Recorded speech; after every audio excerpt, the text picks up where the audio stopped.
Lainasu mabokki mayumda yam warami ahing khuding tumin kapchei thoibagi wakhalda thoibasu lainagi wakhalda pungaw ngawri mapuba maukada yam haijai imphal chatnaba adubu kulla ahanbina yade thoibagi mama mapa mapu kullaga ngagi farm tawduna nga mayam imphal puduna yonba chatpada pamthini accident thoktuna leikhidabani aduna kullaga ahanbigana pakhachai thoibani imphal palakpasi aduna yade thoiba laina laaba hain leikaida thokpa hawi adubu kanaba leite ichan thoiba haraunaba lainagi pau tami karigumba thengnabada nongmadi thoiba yam waraurami mapuga mabokada thoibana bro aise smai sum phajalaga thamlage hairo bagi magasu bubuga ibukana nga habo ina pusi lomki aise sumaina tawdur ibo kulla famung da masangam dani hitli thoibagi wadu tabada mupi taduna ahanbi nongmata thoibada saudi isu thoiba haibadagi henjadabani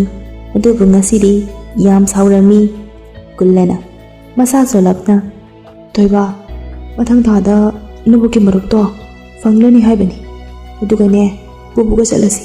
adum kandri bubusu nawa pharani asamna themi thoiba sauba khara phai thoibana bubu chuchiko adude soidana chatadi isatkani al thabak suraga leikhadodi saurapna amuk ahanbi wangangde thoibada sauri thoibasu ningayam kalli nongmagi hauki kulla ahanbi waba helai thoibada chatsi hakiba numit yoksilakpada kulla naba phaba kauba leite thoibaga ahanbiga mamangadi naba phaba sana botnei thoibadi harauli lainagi wakhalda ahanbigi marup hayeng phanglani ngasigumada thoiba ayuk nganna bemagi yum thikna laammi thoiba lami thingnaba mida hangdana bemagoi thongada leptuna yengli changba ngamdana sumangda bemagi mapa khabar pari mama sufamli atay angang kharaga bemagi mapa phagi tawgali kanan sungangali midi fai bemaga manai adum bemagi mapana kanano ne nupa ma thongada mune ngisibo ikoi ronda bemagi mamana hoine kanabu oijana sama tawsu fazaine bemagi mapana masak fazabasini ko potya moralise bemagi mamana yare he masana pilum na ida sukangde to ibungo bukanano kana thirino thoibana bemagi yumse sidara thoiba yam ikai thirasu lainagi pau khangningbana bemagi mamana mani ne ai mamane kai haige nangbo bemagi mapana kanano ni mama kosinbirodana bemagi mamana la leibane bemasu kausilli thoibagi masang matawduda bemagi mama wakhal nungaidi bemagi amado oyabo ningdana bemagi mapana habu ibungo kaiming kauge kai deino ne thoibana thoiba kauge pabung kullagi masuni masak tai bemagi mapana ihe nangdi yeng yam nungai ne nupada nupani ne aidi sen kai la ida nang pakhalure pagi tawre i bemagi mamana hora aba mapa nangi do pamu thoiba cha thakji ko machaw sukok thorakke imung changki bemana hao ima kai haige bemagi mamana papandane pa masak matok phajaba mala inhe ichabo hangine laune masa khangmo yeng law bema thongjil dei cheptha dana yengi bemana si thoibani ne mama da wari tawi mama gyan tai bema tho ima panda thoiba la iro kayam kuirage thoibana kuitri bema upada harauje bemagi mapana o noi khangna boire sanro mama cham to buru ne cha puthura i moi hum wari ngak sai adubu thoiba hainingba wadi haiba ngamde ahal yawbanina Bemagi mapan mamaga haugatli sanaro thapok chatpa thengni haugatki thoiba ichanupido angor yam thibaniko amuk chenkini Bemagi mamana masi nupasidiko changki Bemana thoiba sumla iro kai haninge nang lakpase nae ado lao dum ko matung lasu imaga baba kase yam chambani phagi khara tawbani nang lana khanuko thoibana khandeda baba hoi ima hoi se yam phai smai tawba male ima baba haibase mabuk ni nungsibago Bemana wa thaidoi ado thoiba leina do firo lobala ami hai thingnabadi phanghodi aidi ichan nairapani Thoibana ram kanana bema ena la ami ko chen gadi thengna hawda jala mana firol puidana kai yo jana Thoiba pakachai hena Bemana ichansu thengna hawdi hai fajana kuina leiramde firol lawraga fachat khai oi mamra nupa amaga la ami nai bani ada lai makha tam thatoi male mai do Thoiba tumina lei hena pakhat pa fauri leina bu uning mana sungawri Thoiba Bemana Thoiba kari khali na tumin leiduna mo kaisu khandeda khangano aine paw honna basinge bore baba daine phone laruga itauge supa bekhalak tabdane tawdabani bekhala dine horen ari fasana sanagi tawani jan ibani su leina do am miss tawi Thoibana faunaradi har uko bema ado namagi lefam jaga amta khangdro Singjamai ni dihai mana leiduna mabuki mayunda ni dihai bani atai de phasana khangde ai hangbiraki wari salami nga aduga Thoiba chanaba tholai Bemagi ima baba dasu Thoibana chatlagi ima chatlagi baba Bemagi ima na ho chalo amung lao ko Thoiba Bemana thonga faw tin tok pirai Eure Thoiba wakal hena khanchun ngunu ko nupa mande Thoiba nokfet tawna khandeda Thoiba chatkre ahanbi ipa pakhatna Thoiba thiba thola ami leiram dabudula lambi da Thoiba thingnaduna lakmi nei Thoiba ga ahanbina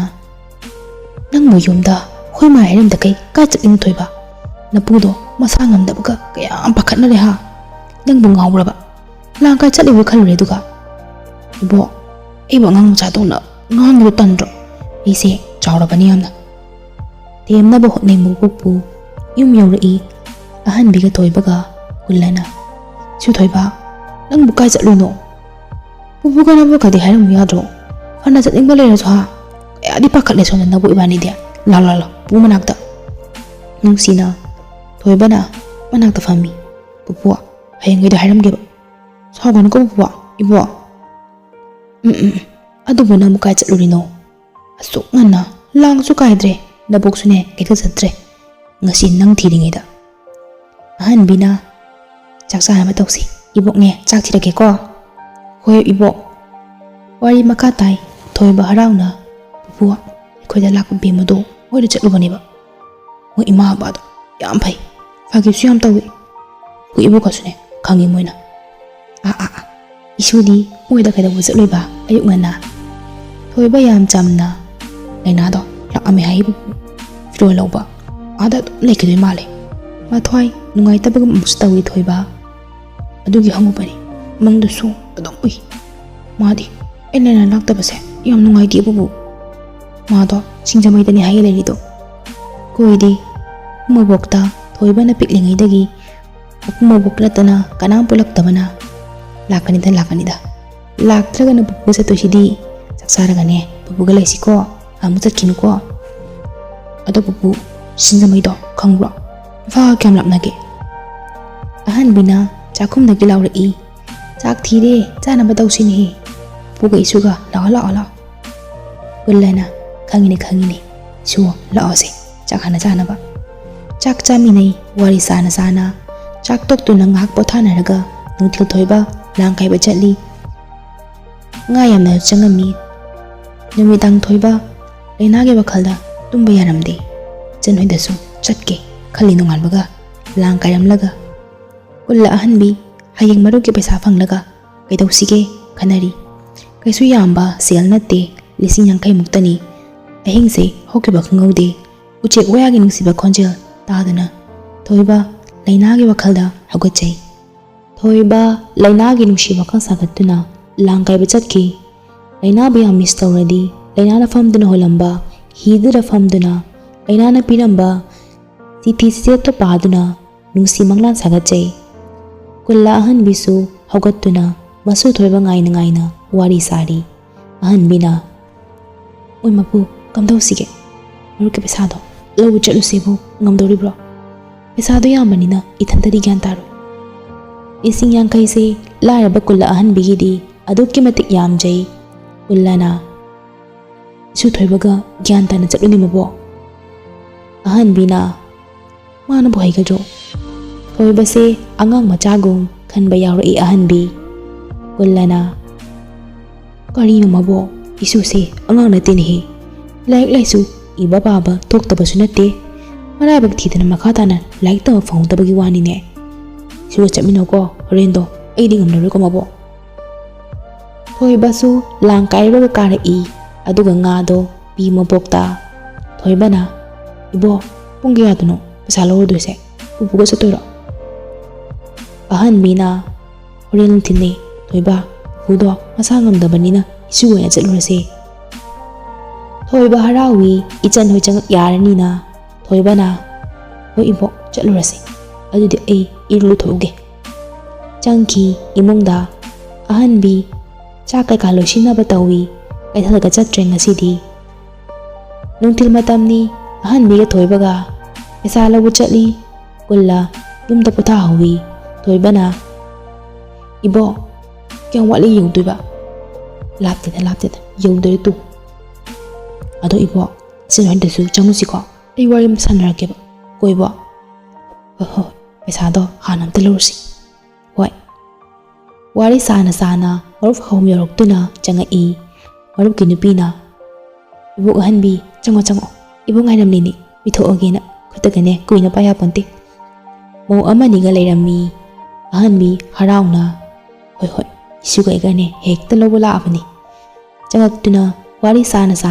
pesa thinai sandoi ga punna lising yang kai muktai marap kinupina ibo pesa se buka isna doino nasu sisu pakhang phare kai na to bihau yarani ko ibo oho mapun ne kai na to bini haibani da aduni nasu se phasilaga thamladine mi oiri matam sida khara thogalu ni ibo karim khangaroi mi chumdro thoiba noktuna laknei thoiba walan ka ngangde sen thiba loiduna tokna batawi ahan bi ga thoibaga ahan bina jasa chale warab ki nupi singna hoi ibo lehore nasudo khara thogalu ko ibo bang batare tawrise asa ipa ai phajagai nabu kisi ba tawringai da ochi kolap nano i thoiba sauge tawi du haire ido chumba su yawe na khalli lamida lakna thoibana ibo chen hoi chalu sina hairaga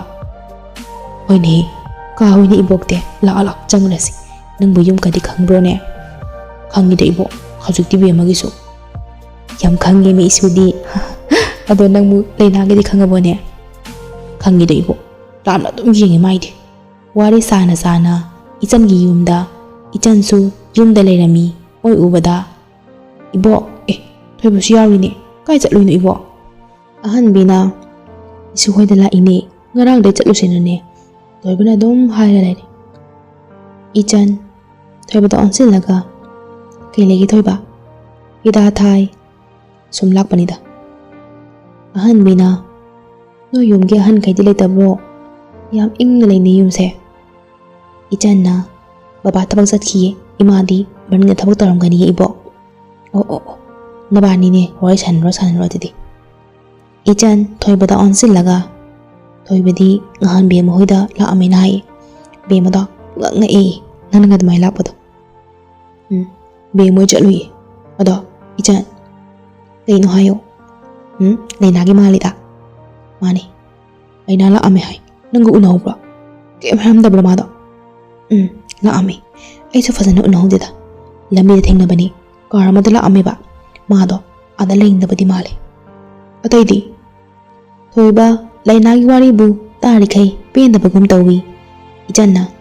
ꯃꯄꯥꯅꯗꯤ ꯑꯥꯗ ꯊꯝꯕꯗꯣ ꯄꯥꯝꯗꯕ ꯃꯥꯜꯂꯦ ꯃꯃꯥꯒ ꯃꯄꯥꯒꯁꯨ ꯈꯠꯅꯩ ꯍꯥꯏ ꯑꯩꯅ ꯇꯥꯕꯗ ꯋꯥꯔꯤꯒ ꯑꯩꯁꯨ ꯁꯥꯟꯅꯍꯧꯗꯦꯗ ꯂꯝꯕꯤꯗ ꯀꯧꯔꯝꯕꯗꯨꯅꯤ ꯑꯗꯨꯒ ꯑꯗꯨꯝ ꯀꯥꯔꯗ ꯊꯧꯔ ꯆꯠꯈ꯭ꯔꯦ ꯑꯇꯩꯗꯤ ꯃꯥꯗꯣ ꯅꯥꯗ ꯖꯥꯠꯂꯥ ꯁꯤꯗꯒ ꯂꯥꯛꯑꯔꯣꯏꯗ ꯖꯥꯠꯂꯥ ꯑꯃꯨꯛ ꯍꯟꯅ ꯈꯪꯗꯦꯗ ꯊꯣꯏꯕ